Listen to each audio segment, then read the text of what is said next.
रूढ़ी चली आ रही है उसे पकड़ लिया है, उसे मान लिया। लेकिन हम रूढ़िवादी नहीं हैं, हम जैन तो परीक्षा प्रधानी हैं। समंत्रभद्र स्वामी के अनुयायी हैं कि देवशास्त्र गुरु की भी परीक्षा करते हैं, फिर उनकी पूजा करते हैं। सज्जनों, एक ऐसे संभव है कि जो कुछ हुआ नहीं है वो ज्ञान का विषय बन जाए, ऐसा हो सकता है क्या? क्योंकि आजकल तो इंटरनेट के जमाने में, 5G के जमाने में सब कुछ हो सकता है। कल क्या हुआ था और किसने क्या एक्शन किया था वो आप तो भूल गए होंगे, लेकिन मोबाइल को आज भी याद है।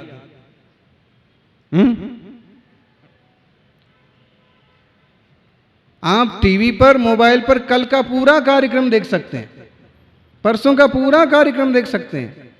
जब से आपने उसको स्टोर किया है, चालू किया है, या जो जो उस पर फंक्शन है उसका उपयोग कर रहे हैं, तो आप भूत को भी जान सकते हैं मोबाइल से। और थोड़े दिनों में कहो ऐसा भी मोबाइल ना आ जाए कि आप भविष्य को भी जान लेंगे कि देखो भविष्य कल क्या होने वाला है।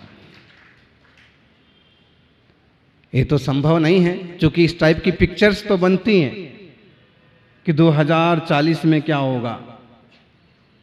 ऐसा कैमरा आ जाएगा कि आप फोटो खींचेंगे और कल इसका क्या होने वाला है वो आपको मालूम पड़ जाएगा।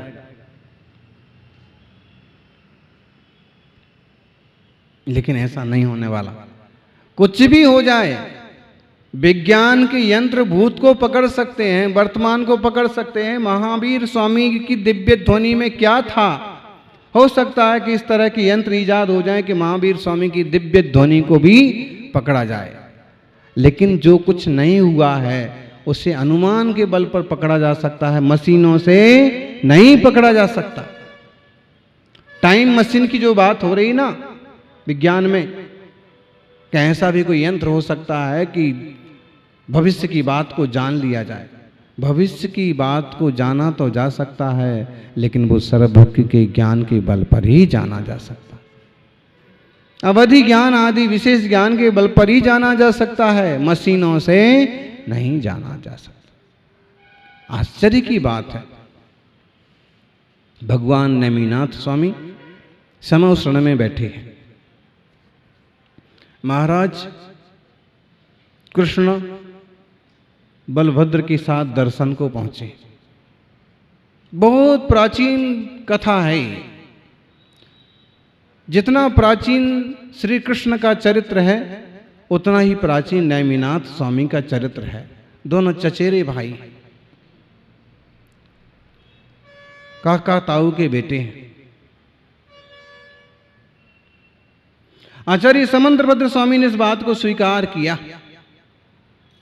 2100 साल पहले, 2000 साल पहले जो उन्होंने स्वयं स्तुति की रचना की, उसमें ये स्वीकार किया कि हल को धारण करने वाले बलभद्र और चक्र के रत्न के स्वामी श्री कृष्ण, दोनों भाई नेमिनाथ अपने भाई के दर्शन करने के लिए रैवतक पर्वत पर गए।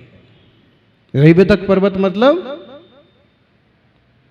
रैवतक पर्वत कहां है? गिरनार जी।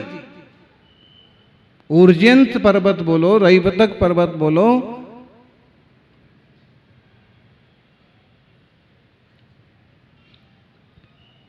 हरिवंश पुराण उठा के पढ़ाइए। हरिवंश पुराण में भगवान नेमिनाथ के समौषण में नारायण कृष्ण पहुंचे और उनने पूछा कि इतनी विशाल द्वारिका है, ऐसा अभूतपूर्व वैभव है यादवों का, भगवान बताइए क्या ऐसे ही बना रहेगा? ये सब कुछ सब ऐसे ही चलता रहेगा? कभी कभी सोच करके चित्त बहुत आतंकित हो जाता है कि ऐसा सुख का, ऐसा वैभव का मामला चल रहा है, कभी किसी की इस पर नजर तो ना लग जाएगी? देखो आपको नहीं लगता? आप बोलो ना बोलो, लेकिन डर, एक तरह का डर हमेशा अमीर लोगों को भी बना रहता है। इस तरह से बात करते हैं कि शरीर तो नाशवान है, क्योंकि वास्तव में चेतना और देह एक नहीं है, भिन्न भिन्न है। इसलिए भिन्न हो जाना है, इसलिए पराया होने से हम उसे कहते हैं कि तो मिट ही जाना है। बाकी किसी ना किसी रूप में वो भी रहेगा। हे कृष्णा, सब कुछ परिणमित होता है, सब कुछ बदलता है, और बदलते हुए भी सब कुछ ध्रुव स्वभाव को छोड़ता नहीं। तो क्या द्वारिका भी नष्ट हो जाएगी? बिल्कुल। कैसे होगा, क्या होगा? फिर जो बताते हैं 12 साल बाद द्वारिका नष्ट हो जाएगी। 12 साल बाद क्या होगा वो अभी केवल ज्ञान का विषय बन रहा। किसके निमित्त से होगा? ये द्विपायन है ना, द्विपायन कौन थे मालूम है आपको? कल्पना नहीं कर सकते आप। बलदेव के मामा, माने बलभद्र श्री कृष्ण के मामा, रोहिणी के भाई।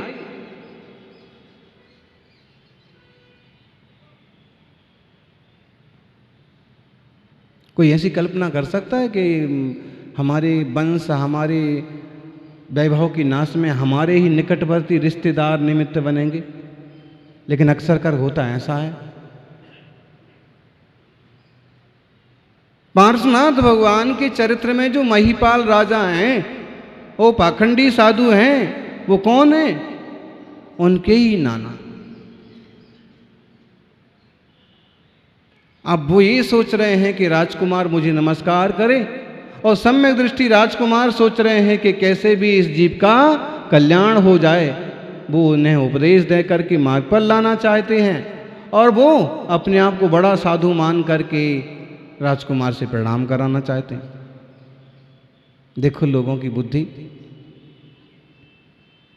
हमारे जीव ने भी बहुत बार इसी तरह की चेष्टा की कि मुनि चरणों में जाकर के भी बंधन नहीं किया, सच्चे देव शास्त्र गुरु को पाकर के भी उनकी कीमत नहीं समझी।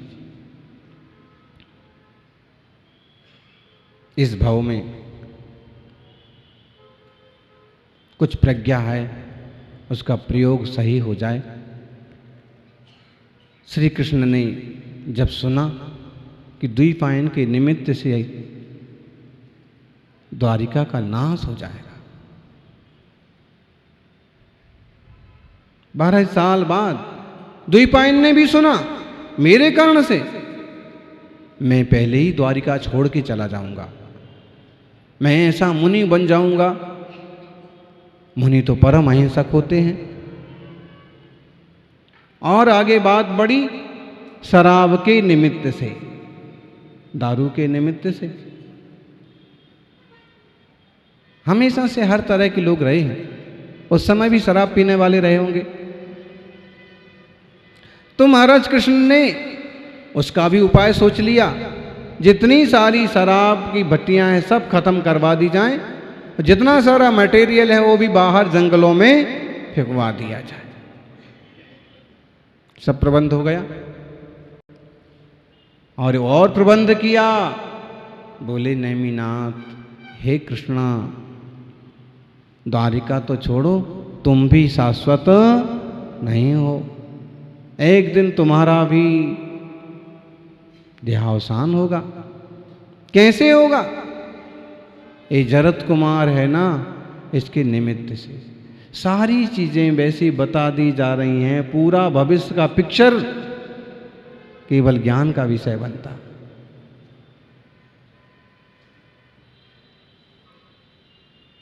सर्वज्ञ भूत भावी वर्तमान सब कुछ जानते हैं। सर्वज्ञ की श्रद्धा रखो। आप क्या करने वाले हो, आप क्या करने वाले थे, क्या हुआ है, सो ज्ञान का विषय बनता। चले गए महाराज कृष्ण और उन्होंने घोषणा कर दी, सारी शराब की भट्टियां बंद करवा दी जाए।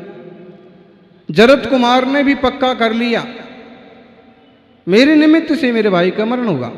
भाई थे वो, मैं रहूंगा ही नहीं यहां द्वारिका के आसपास। वो छोड़ के चले गए जंगल में, जंगल जंगल भटकने लगे, सिर्फ एक भाई के राग में। वो पूरी तैयारी में है कि मेरे निमित्त से कुछ गड़बड़ ना हो जाए। लेकिन आप देखना, जंगल में जाकर के भी सब तरह से तो बुद्धि चली, लेकिन ऐसी बुद्धि नहीं चली कि जिन हथियारों से किसी का घात हो सकता है वो हथियार का त्याग करो। जंगल में जाकर के भी धनुष बाण लेकर के घूमते रहे।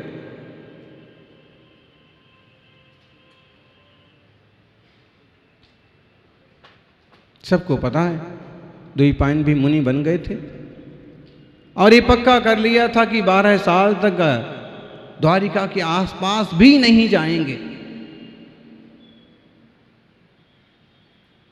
लेकिन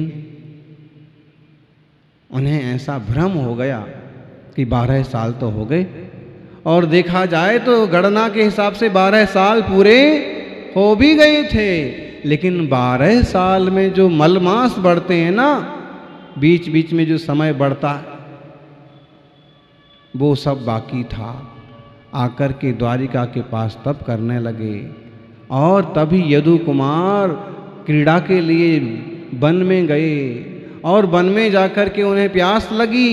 सारे योग संयोग बनते चले जाते हैं, सब कुछ वैसा घटने लगा जैसा नेमिनाथ प्रभु ने कहा था।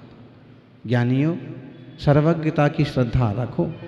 जीवन में उतार चढ़ाव आ रहे हैं तो घबराओ मत, हिम्मत रखो। परेशानी आ रही है तो वो भी बदल जाएंगी, और सुख आया है तो दुख आएगा, दुख आया है तो सता असता का उदय चलता रहता है।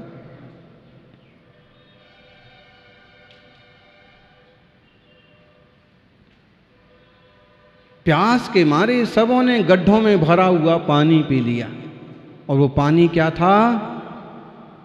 पानी सब कच्ची शराब थी। और बरसों बरस में तो बोले शराब जितनी पुरानी होती है उतनी ज़्यादा नशा करती। सबको नशा आ गया, और लड़खड़ाते हुए, कुछ भी बड़बड़ाते हुए आगे बढ़े, और देखा कि एक मुनिराज बैठे हैं। मुनि को देख करके भड़कने लगे, और फिर उसमें भी पहचान गए, बोले कि ये तो वही द्विपायन मुनि है, ये तो वही द्विपायन है। नेमिनाथ भगवान ने कहा था कि द्विपायन के कारण से द्वारिका का नाश होगा। अरे कैसे नाश होगा? अपन इसको जिंदा छोड़ेंगे तब ना, ये हमारी द्वारिका का नाश करेगा। देखो उल्टे परिणाम कैसे चलते। जब बिगाड़ होना होता है तो ऐसे बिगड़ता चला जाता है। पत्थर मारना शुरू किया, गाली देना शुरू किया।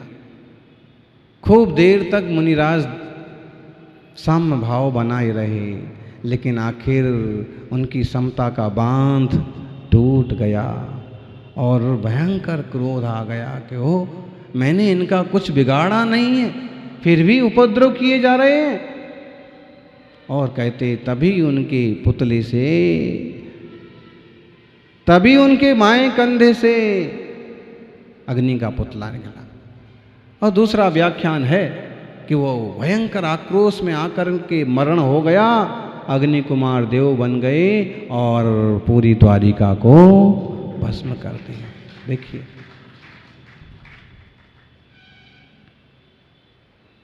श्री कृष्ण बलभद्र दौड़े दौड़े पहुँचे, क्षमा करो क्षमा करो। कहते हैं उन्होंने इशारा किया कि सिर्फ 2 ही बचने वाले हैं, और वो भी बचने वाले कब तक?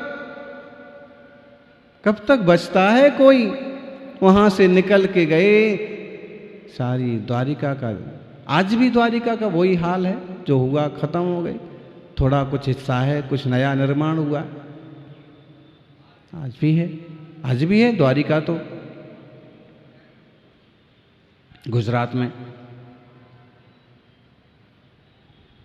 नेमिनाथ भगवान के निर्वाण स्थली आज भी है, उज्जैन पर्वत। सौभाग्य से हमको भी महीना भर साधना करने का वहां अवसर मिला।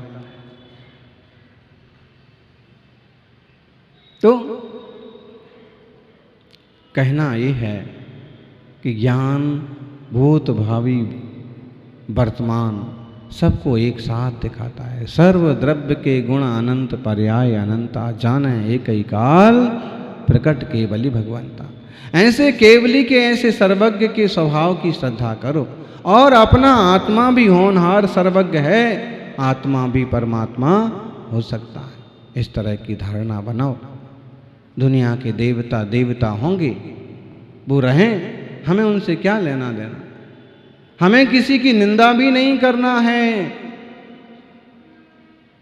तो किसी अपूज्य को पूज्य भी नहीं मानना। पूज्यों को पूज्य माने और पूजा करें, और अपने आत्मा को भी परमात्मा बनाने का सम्यक पुरुषार्थ करें।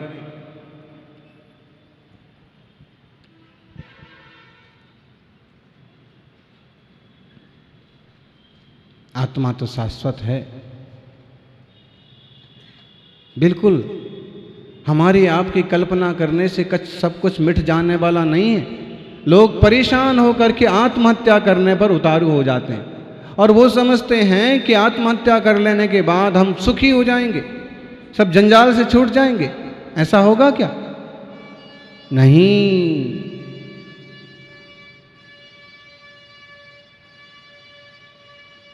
कर्म उदय में आएगा, इस भाव में नहीं आएगा, अगले भाव में आएगा, और तीव्र संकलेश से और पर्याय बिगड़ेंगी और नुकसान होगा। इसलिए कभी निराश हताश ना हो, सन्मार्ग पर चलते रहें, आत्म कल्याण के पथ पर बढ़कर एक दिन अपन भी प्रभु नेमिनाथ की जैसे परम पवित्र दशा को उपलब्ध हों, यही मंगल भावना। जय बोलिए 24 तीर्थंकर भगवान की।